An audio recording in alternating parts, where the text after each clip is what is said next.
Buenos dias de Mazatlan, Mexico. Good day from Mazatlan, Mexico. I'll give you a moment to take in the new background surroundings on the instructor video while I tell you that here on the west coast of Mexico, down and way across from the border, about 15 hours drive by car, just to put it into perspective, way down in the south of Mexico where I am here now and in my backyard, Mexico has a rich tradition of being visited by Chinese people. Yeah, you may not know about that. This is one of the major Chinese trading routes coming through Mazatlan, Mexico. The Chinese sailed here, they came into the port of Mazatlan, and then they brought goods up to, of all places, the United States. Along the way, they established an industry here in Mexico of trading with the Far East. Yeah, they also, by the way, established the opium industry, which later laid the groundwork for Mexicans' drug trade. Yeah, a lot of people don't know about that as well. Why is this relevant? It's relevant because we're talking today about China, and in specific, we're talking about Chinese social media, and even in more specifics, we're talking about the Chinese social media platform Weibo.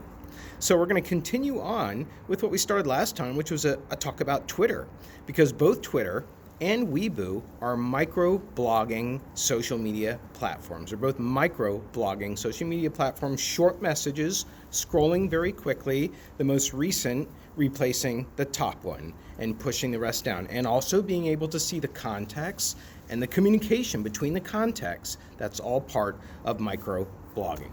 And China is very relevant today. I mean, China, the Chinese internet economy has the largest number of internet users in the world. I looked at the Chinese population, and the Chinese population is now up to almost 1.5 billion people. Whoa, 1.5 billion people in China, almost. In the United States, we have 330 million people, to put it into perspective. Chinese has the biggest population in the world. Those people are using social media. They're using a lot. In the book, it lists a ton of social media sites. We're just concentrating on one. And this China that's emerging today is a major competitor with the United States in terms of the global economy. And you see that all the time in the news, right? You don't need me to tell you that. You know that Donald Trump, for example, is constantly making China trade an issue.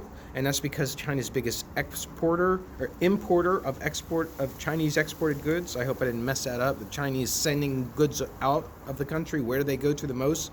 Right here in the United States. You don't really need me to tell you that, right? How many things do you have that are Chinese? How many articles of clothing do you have that are made in China? How many things do you buy on the internet that you get made that are copied and they're coming over from China? Maybe you're not that kind of person. Maybe you don't even know what you have that is Chinese. But the fact of the matter is that China is producing tons of stuff that are made by plastic. You know, the things in your household, combs, for example. You have a comb, you may not even know it's made in China.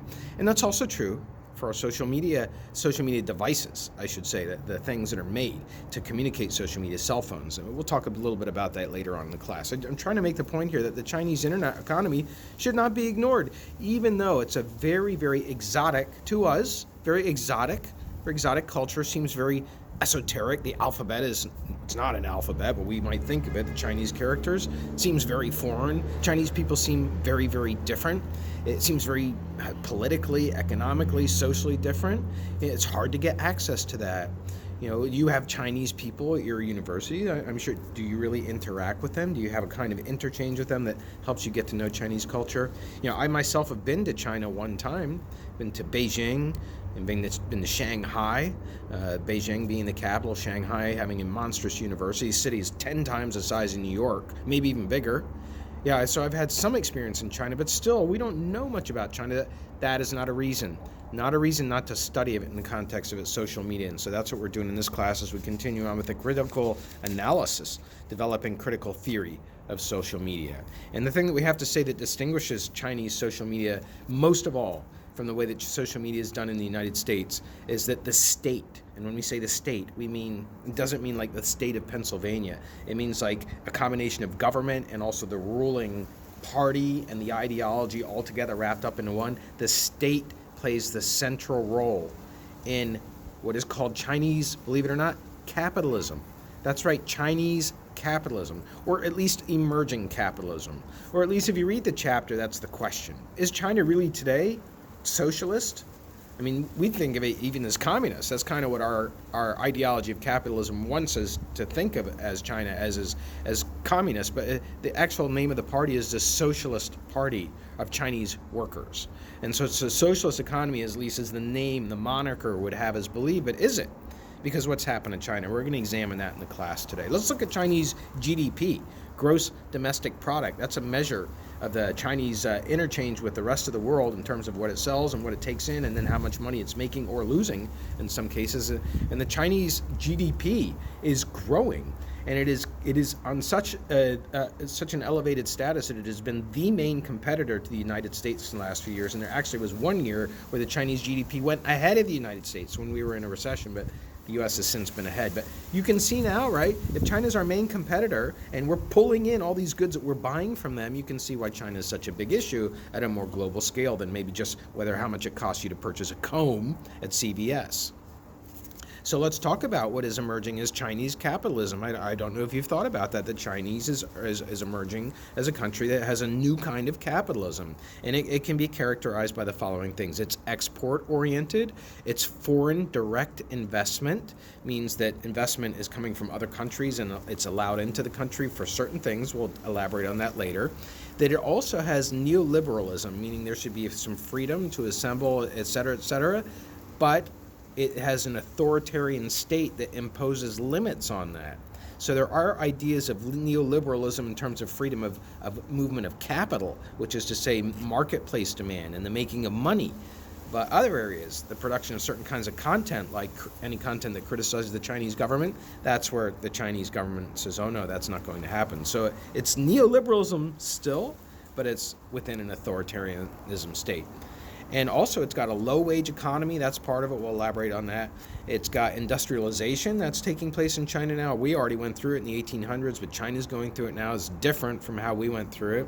It's got uneven rural and urban development, big gaps between what the people in rural areas have versus cities. And also between what people in big cities have versus rural areas and some things, in some lifestyle or quality of life issues. Right? Where does that sound familiar, right? That could be said of the United States. It's got urbanization problems, what happens in big cities and all the problems that come with that, noise and pollution. It's got ecological problems. You don't need me to tell you. If you've watched the Olympics, you know that China's got a lot of pollution problems. There are others, many others as well. And above all else, perhaps it's got working class struggles. And that's part of what the class has been about, to look at working people and even like you who are working for free. So let's address the question: is China socialist or is it capitalist today? So there's two positions. Fuchs reviews those two positions. He goes over several people who make arguments in favor of these two positions. And the first position is that China has a socialist market economy. Now that may in itself be a phrase that you're not used to. If you go to Europe, that's very commonly used. Socialist market economy is a socialist country is basically a country where the state takes a strong role in protecting consumer rights. Not just consumer rights, but that's one of the rights that are protected, but in protecting human rights as well. But also the state has an active role in promoting and in sometimes participating in the economy. Doesn't necessarily mean managing the economy, although that can be done as well. The state has a stronger role in all of those areas. It's not to say that it's a totalitarian setup where the state is going to definitely get in there and take away human rights. Far from it. So that's the pure form of socialism. If you can grasp that, it's hard. We don't get much information on socialism growing up in a capitalist ideology, but I've been in many socialist countries. I've been in Sweden, I've been in England. They have socialist tendencies. I've been in France. And the difference is, like even here in Mexico, I rode a bus all the way from Guadalajara to Mazatlan. It was a 7-hour bus, and it was a very luxurious bus, very nice bus, and it's available to the common person, very affordable. My ticket was $35. I know it's based on American currency exchange, but you look at the people on the bus, they're average citizens, doesn't have to be elite people, and they're not necessarily poor people, which is what our bus system is often, quote, used for people to ride because they can't afford cars. But this is a luxurious bus system, big window to look out of. I had a really luxurious reclining seat, nice plush, footrest, headphone jack, got free drink sandwich when I got on the bus. Very pleasant ride, viewing everything.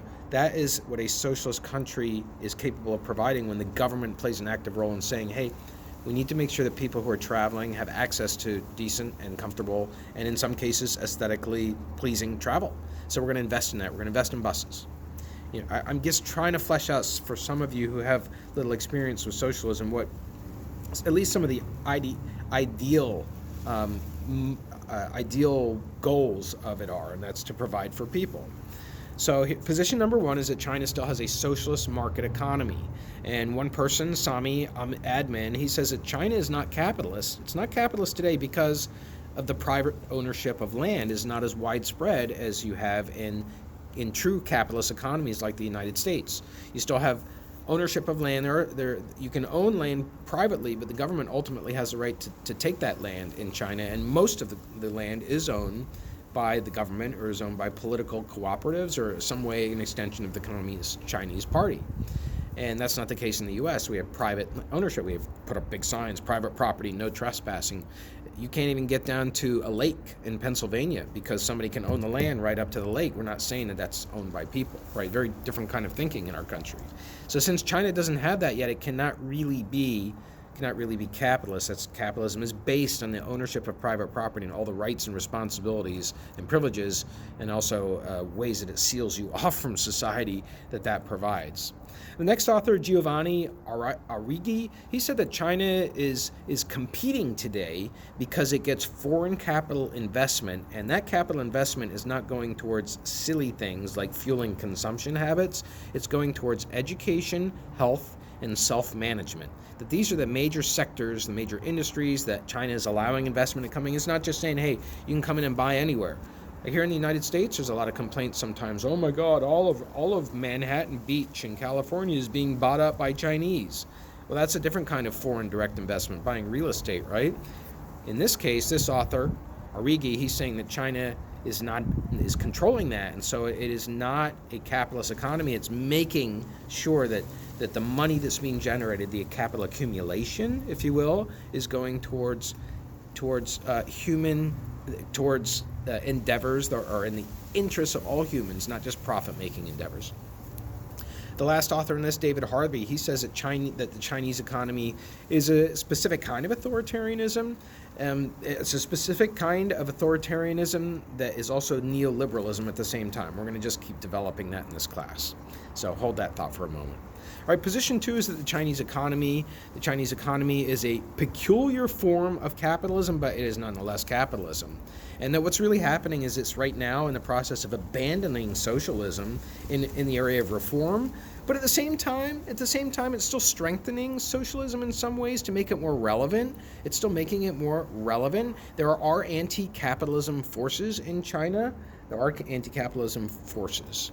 And what's going on is a dispossession of workers in China, and that proves that it's more capitalistic. A dispossession of workers, people are being moved out of the rural areas, the migrant workers in China. There's no work anymore. The land that they work on is being sold off to private government-related consortiums. They have no place to live, and their only place to go is to the cities to work in these kinds of jobs that we'll talk about later on. And also, the Chinese economy is a peculiar form of capitalism because with all this money being made, it is still putting a lot of money into infrastructure in China. If you want to take a fast, high-speed train in China, you can do it. It has only to hear that or to see that to make you aware that in the United States, we are really, really so far behind. For as much as we tout our achievements, we are so far behind and compared to other countries when it comes to infrastructure. The high-speed trains you can take, the ease of travel, hop on a bus, go anywhere, jump on a train, go anywhere, a fast train, 220 miles an hour. China's done all of that. It's made super highways, continues to do that. Not all areas of the country, but certainly ahead of the United States. Now, let's talk about whether capitalism or socialism is what is going on in the case of social media. So first of all, data show, when Fuchs looked at data, that capitalism dominates the shareholding enterprises, the foreign-owned enterprises, and the private Chinese enterprises inside China. So what Fuchs is trying to do now is decide between the two positions. Is China socialist or is it capitalist? And then later, especially when it comes to their use of social media, is it socialist or is it capitalist? And he's saying that his examination of data showed that most of the shareholding enterprises, the foreign-owned enterprises, and the private Chinese enterprises are dominated by capitalistic firms. And that at the same time, there's decreasing collective ownership. Now, you may or may not know what collective ownership. It's when a group of people get together and they're going to say, we're going to own this together. You may know about collective farms in the United States. There's some co-ops, they're also called. Pennsylvania, for example, where there's a farmer and the farmer has like 8 acres, and then they sell shares in the produce, and that means everybody owns a share, and then you go and pick up whatever's being produced, right? That's the way the vegetables work. You can't make a beet or a head of lettuce go right all year long, so it's whatever's done. That's how a cooperative works, and you have those in China very well established under communism or socialism, however you want to look at it. Those are decreasing today. And also, a Chinese author, Huang, he says that capitalist value is added, then more than 50% has been, the capitalist value that's added to the economy, that means surplus value that we talked about in earlier classes, is more than 50% of the economy today. So that proves right there that it's capitalist.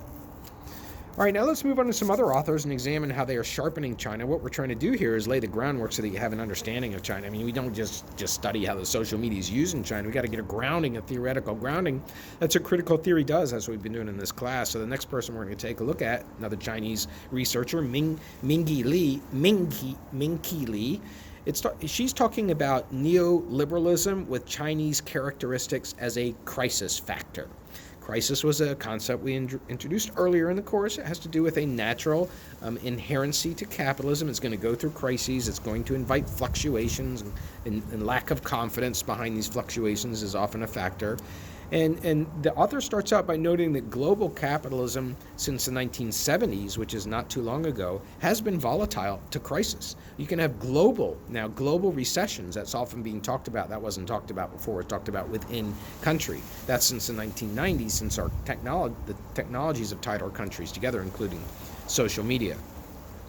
And that these fluctuations can be caused in rises in wages. You get a huge rise in wages. That causes the loss of jobs. It causes the inflation of goods. It's caused also by environmental costs to the environment. You can have huge oil spills. You can have large infrastructure outages. In California right now, they have all kinds of problems going on with their electrical grid. That's hurting people using the internet. And you can also have increased taxation, all of which are factors in global crises as an extension of capitalism. And that what's going on in China is to hit on a theme that I introduced earlier, that is, when you look at the labor, you have a transfer of a production of the labor is moving from the agricultural base, which would be in the rural areas, people farming. That's the way the old China was. Those people being moved out, those jobs being eliminated, the lands being sold off, they're moving to the cities now. They're looking for other kind of work. It's going to be low-skilled work. They don't have, speaking very broadly now, they don't have an education, so they're going for manual labor, and a lot of it is in the area of telecommunications and information communication technologies, which we'll demonstrate shortly. So this author is arguing that China is going to see a major economic crisis in, guess when? 2020. That's in 3 days? We'll see. I mean, not exactly the first day of 2020, but think about this after this course is ended. There will be a major economic crisis, and in part it's going to be due to fossil fuels. The Chinese economy has had a tremendous growth in car ownership, and that's just fueling the price of gas. But then again, the average price of gas at the pump right now is not that high. Anyway, that's this person's hypothesis. Book was written 5 years ago that China will be going through a crisis, so we have to keep our eye on that. Now, Fuchs steps in that says that Chinese capitalism is necessarily an antagonistic system just like every capitalist system. That really what China is now is a neoliberal state capitalism system. It's neoliberal, but it's got a state having a heavy hand in there, and it's still capitalism at the same time. What a mind-blowing thing. It's a new kind of entity, right? Now let's move on to Chinese media so we can start to narrow our focus and get to Weibo and Chinese social media. There was a Chinese president that came to power in the late 1970s, Deng Xiaoping. He's mentioned a few times in the author, Deng Xiaoping. He did some reforms within the communist structure, socialist structure, also you can call it. He did his reforms in the commercialization of media. So he allowed some media to introduce advertising into them for the first time. Previously, all media was controlled, purchased, bought, sold. Content was produced by the government. Now it's commercialized in the 70s. It took a while to blend in. and that they used Western marketing actually as a way to start to market media, good-looking people and teasers and flashy ways of presenting content, more entertainment. You have a lot of that boring Western content. And so you have some authors reacting to that. One of them is Zhao, another Chinese author. Zhao, he talks about how Chinese actually was trying to use soft power strategies in media that it's sending abroad. Soft power strategies mean not hit people over the head with Chinese might, not hit people over the head with Chinese is the best in the Olympics, but to present China on a constant, slow and incremental and steady basis as a positive country. And so if you have a cable system, you can go to your cable system. I bet you have CCTV 9 on it right now. That's China Central Television, Channel 9. That's the official channel of the Chinese government going out abroad. Yeah, you're going to look at it as going to be presenting China. They speak in English. They're going to be delivering American news. You're going to say, well, what's the threat from this country? That's what soft power is all about. Chinese foreign media being used by the Chinese government to try and do that. And when you look at Chinese media and the manufacture of Chinese media, though, you really see industrialization, like I said earlier, but now it's happening in China. We had it here in the United States, 1700s, 1800s, but in China it's happening for the most part now is when the big part of it's happening. Migrant workers are now the new urban proletariat, if you know that term. It's another Marxist term. The workers making electronics for who? For us in the United States. The device you have in your hand is bound to have Chinese-made components in it right now as we speak. The very device that you're using to check your social media. So what about China in the international scheme of things? Well, it's been part of this, quote, division of labor that we talked about earlier, the new international division of labor. It's the largest exporter of computer parts and accessories. 23% of the world's computer parts and accessories are made in China, 23%. The US, by the way, is the second manufacturer, which is interesting as well. And that this market in China is based on low-paid labor. All these migrant workers are being low-paid labor, low-skilled labor. And that China is a big supplier, by the way, not only of computer parts and cell phone parts, but also of textiles, clothes around the world. So many clothes made in China. And most of it's going to the West. And how's that happening? Because the West is investing in China. Private investor here, Charlie Kirkwood, owner of the Shawnee Inn and Resort here in East Stroudsburg. This golf resort, it's got some ski properties as well, restaurant, etc. He has a manufacturing facility in China and manufactures a specific plastic part that then sold here in the U.S. It's that plastic part. It's going to some kind of technological device, I imagine. Doesn't matter. My point is you have lots of people like that investing in China. Western investment is allowed in those areas in China. Now let's talk about what that has resulted in. It's resulted to some extent in a capital/labor inequality in China, where you do have a decrease in the income of the poor people. If you look at income levels of poor people in China, that their share of the economy has decreased. That's another factor. Shares is different from their income. Their income has decreased as a share of the overall increase or decrease in wages, and also the share of their economy in terms of what they're contributing has decreased as well. All right, so now it's time to move on to introducing Weibo. In this context, Weibo, China's microblog, that's the second biggest microblog in the world next to Twitter, and it's owned by a company called Sina, S-I-N-A, which is a web portal. It's a web portal just like Google. So we're talking about a subdivision of a company that's bigger than Weibo is, but Weibo is big in and of itself.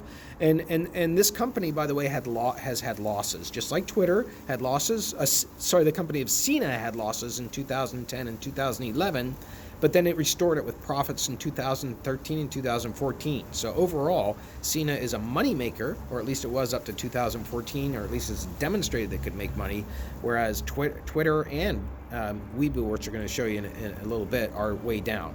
Now, the book talks about there being 175 million users, 175 million users for Weibo in 2014. Oh, I checked it today, 445 million users on a regular basis of Weibo. 440, that's more than our population. It's exploded. Both Twitter and Weibo have struggled profit-wise. Both of them have not done well in the stock market.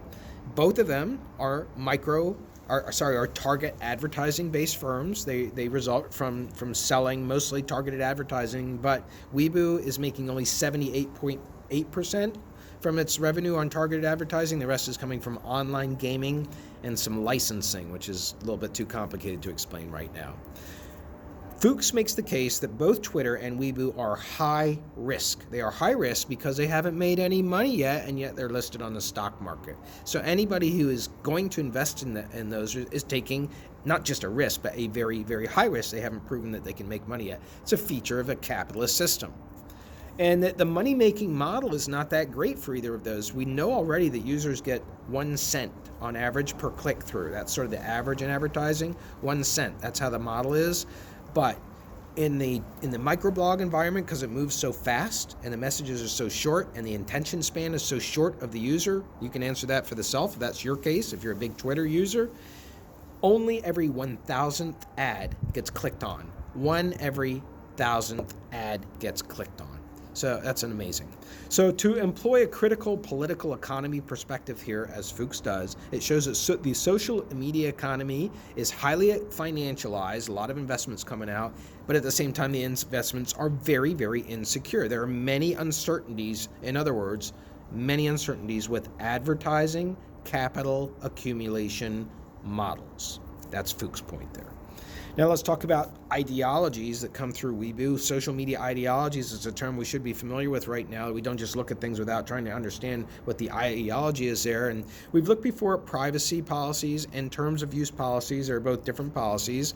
Across both Weibo and social media, they are both about enabling people to share their personal information so that the information that's later provided can be better catered to their interests. We know about that already. So once again, this is the exploitation of users' digital labor and the commodification of their personal data.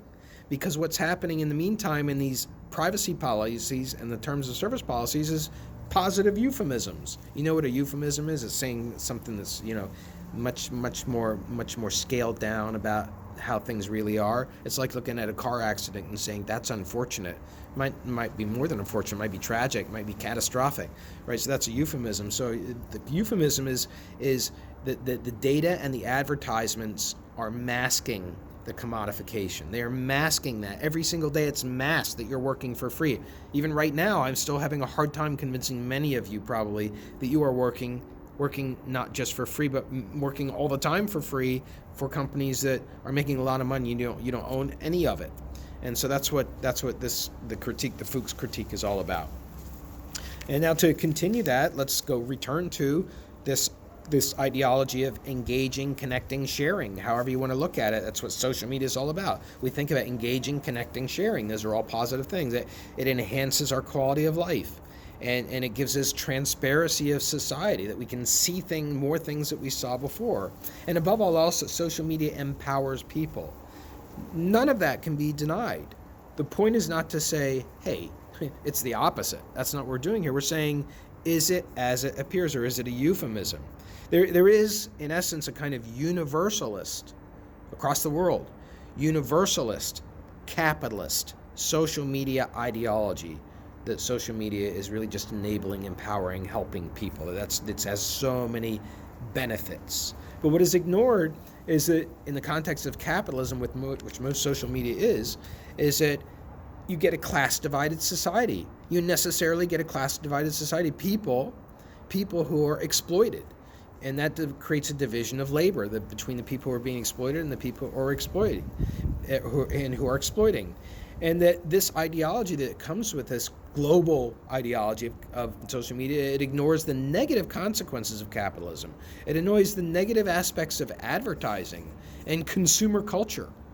It ignores that there is non-user ownership, that you don't own any of it, and that there is asymmetrical power and attention in the attention economy, asymmetrical profiling, asymmetrical appearances of people, celebrities and not us. All of this is going on social media, and that's ignored. There was an author, this author makes it a point to point this out. I don't know if he just wants to be in himself, somewhat sensational, but he points out the author B.J. Mendelsohn, who came out with a book that's called Social Media is Bullshit. And that said that you need a multi-million-dollar budget and a already strong social media presence to do anything on social media today. That's what it takes. And the average person, it's a myth that they can hop on social media and make a difference. And that today's ideology on social media, the prevailing ideology, is grounded in individualistic and consumerist notions of freedom. It's about the enabling of people to create and share meaning.